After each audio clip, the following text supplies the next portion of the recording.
April 20th, 2012, from the stylish high-tech underground studios of Ribbit Media in Warwick, Rhode Island, this is News Undies.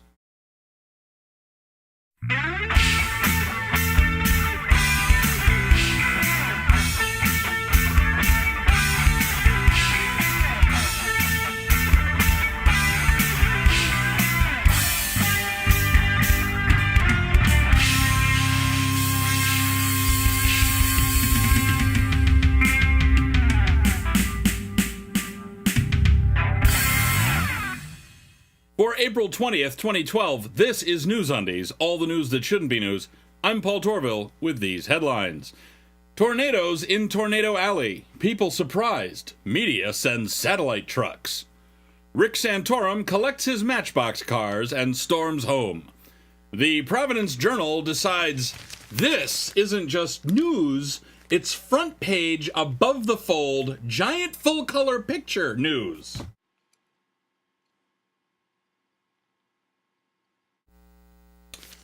Secret Service takes on new meaning as members of the Presidential Protection Force get caught hiring Colombian prostitutes in advance of a presidential trip. The federal government's General Services Administration spent $800,000 on a big party, and everyone has completely lost their minds. The Department of Defense has spent trillions on a decade-old party in the Middle East, and there's hardly any mention of that. Hey, on the bright side, no one came back from the GSA party missing limbs or in a body bag. The U.S. news media, which has ignored Barry and Robin Gibb since their brother Maurice died in 2003, can't seem to shut up about Robin being in a coma. What the hell is that about? Rapper Snoop Dogg performed with a hologram-like projection of a CGI model of dead rapper Tupac Shakur. Snoop was clearly outdone. CNN was quick to point out its role in making this gratuitous and ethically ambiguous technological display possible, replaying footage of Wolf Blitzer failing to make eye contact with holographic reporters during coverage of Election Night 2008. Can the resurrection of Biggie Smalls be far behind? More than a month after standing his ground against unarmed high school kid Trayvon Martin, former sweat hog George Zimmerman has finally been charged with second-degree murder. Zimmerman's attorney, a Mr. Ronald Horshack, is reported to have told the judge that Zimmerman is unlikely to receive a fair trial, given all the media attention the case has garnered. Counsel's remarks were preceded with an overenthusiastic ooh, ooh, ooh. The world's oldest teenager has finally made the transition to adulthood, pausing for a tiny fraction of a second. Actually, interestingly enough, a Planck time, before flying through adulthood and old age and suddenly dying of a heart attack Wednesday afternoon. He was 82. Coming up after the break, Ted Nugent and Romney and what the postman didn't see coming. It can be hard to think rationally when a loved one passes away. This can be especially true in the event of untimely death or when religious or cultural traditions demand quick interment of remains. Blue and Flatley Funeral Homes are here to ensure your needs are served in the most efficient and profitable way possible. At Blue and Flatley Funeral Homes, your money is very important to us, and we want to make sure we do everything you can afford to put your mind at ease. Blue and Flatley, profiting from the misery of others since 1883.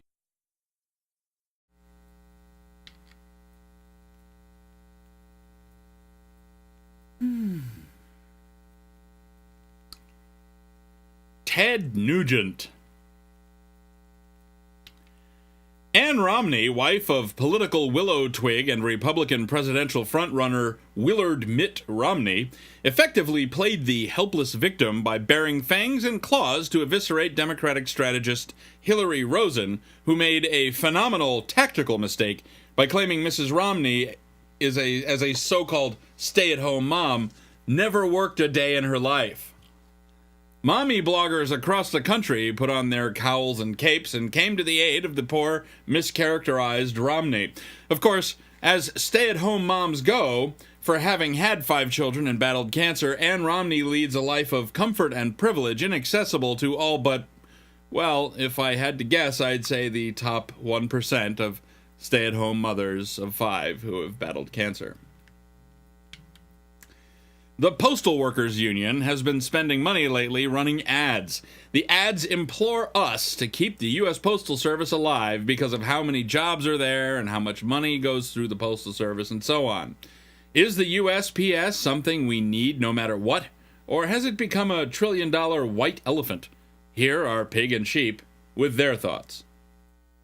If a union wants it, I'm against it. Unions are bad because they make life hard for job creators. If a job creator creates a job, no matter how dangerous, low-paying, or devoid of meaningful benefit the job might be, it's our job to be grateful for what we get, because we could have gotten nothing. All hail the great and beneficent job creators. And baby Jesus. Beneficent? All right. I had no idea he had a vocabulary. Never mind one that includes words like beneficent. Okay, so the USPS has been this Frankenstein mishmash of private and federal that really is unprecedented.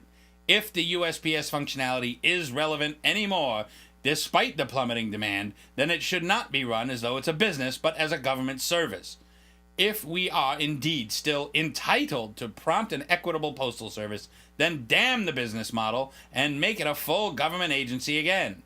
If not, shut it down, or let it slowly, painfully unravel. As the volume of first-class mail goes down, the per-piece cost of delivery goes up.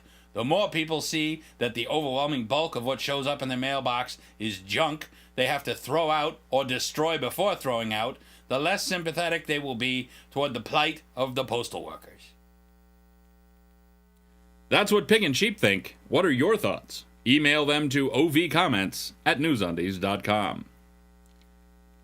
Space Shuttle Orbiter Discovery took its final flight mounted atop one of the two Shuttle Carrier Aircraft, or SCAs, from Kennedy Space Center in Florida to Dulles International Airport outside Washington, D.C., for inclusion in the Smithsonian's Air and Space Collection. CNN reported the mating of the orbiter to the SCA as if NASA hadn't been doing this at least a few times a year for the last 30 years. Apparently, Violent J from the Insane Clown Posse is CNN's chief science editor now. Magnets, indeed.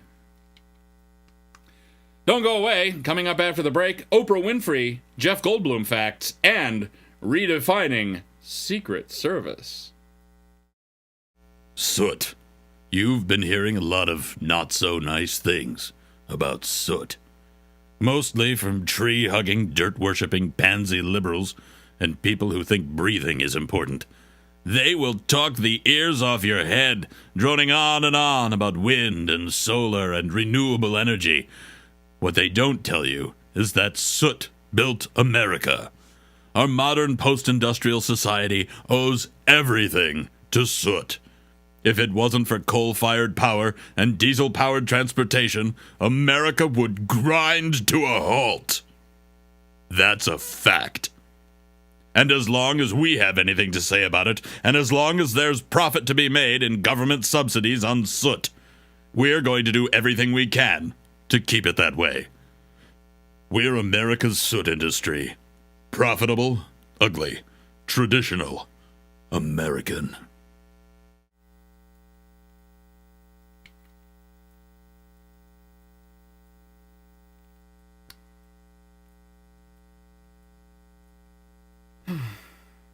Oprah Winfrey. And now, here's Ryan Hanley with another Jeff Goldblum fact. You know Jeff Goldblum. Jeff Goldblum is known for his tap dancing ability, but he can in fact belly dance as well. Now, if you see him tap dancing while belly dancing, be ready. He's about to mate with you. Hard. Back to you. Thanks, Ryan. Fascinating. And now, here's Moose Weintraub with the Sports Half Minute. Moose Weintraub Sports Half Minute. It's a whole half minute of sports. 30 seconds of sports. Moose Weintraub Sports Half Minute.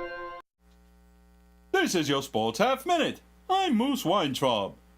I am aware of the fact that Roger Clemens is facing a retrial for perjury. Blue and Charles Sports Minute. Thanks, Moose. Always a great report from Moose. Okay, Secret Service agents hiring prostitutes while traveling in advance of a presidential trip is probably not the best choice, and heads will probably roll. But one head that should roll, in all likelihood, will not. That head belongs to Family Research Council head psycho, Tony Perkins. Perkins remarked remarkably that President Obama's elimination of Don't Ask, Don't Tell, enforcing open homosexuality in our military, is to blame for the male Secret Service agents hiring female prostitutes in Colombia. Sounds like Perkins might have mommy issues. If only there was a council devoted to research on such family matters. Alas. And finally, and I do mean finally, we all saw this coming, didn't we? Tom Petty's guitars have been returned. Oh, you didn't hear? 5 guitars went missing from a California recording studio on the 12th. So, he's got them back. Hooray! Well, that's all for this edition of News Undies. If you see news that shouldn't be news, you can submit your story tips online at newsundies.com. News Undies is a bi-weekly show. We'll be back on Friday, May 4th, honest, with fresh undies. Thanks for watching. Until next time, I'm Paul Torville. After that, I might be trying to get my dog a driver's license.